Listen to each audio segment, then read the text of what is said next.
My name is Jacob. I'm an operations director at a church. I give Adobe Photoshop 5 out of 5 stars. For more reviews like this, click below.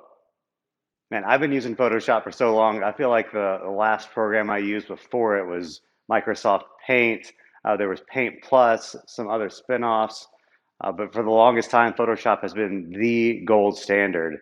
So when I first started using it 10 years ago, looked at some Corel products, but nothing could hold a candle to the flexibility that Photoshop offered and continues to offer. I chose Photoshop because it is the most powerful image editing software that's available at any sort of price point accessible to my industry. It is the professional status quo app. If you need to do something to an image, you can do it in Photoshop, and they're always adding robust features and great new options and tools that make life as an image editor even easier. Getting started with Photoshop from having no experience with it, there was a steep learning curve. Photoshop is an advanced program, and there's no way around that. There's going to be a learning curve when it comes to you figuring out how to navigate the app. The best thing I found was that Googling how to do something in Photoshop, that was the best way I learned. I had a specific task I wanted to do.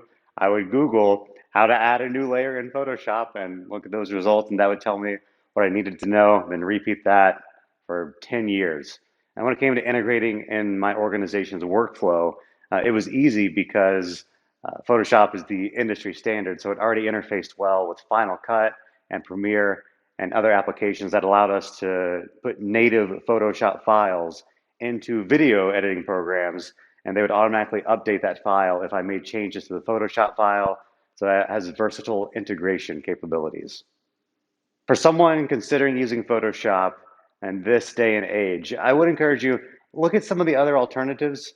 I don't think there's anything out there that is as good as Photoshop or as widely as accepted as Photoshop. So I think you'll probably end up deciding it is the best option.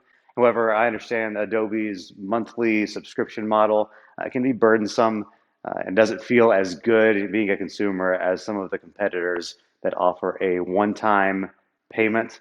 So I'd say look at all your options, but I think for better or worse, you're going to land on Photoshop just because it's so widely used and it's so compatible with the rest of the graphic and visual design industry.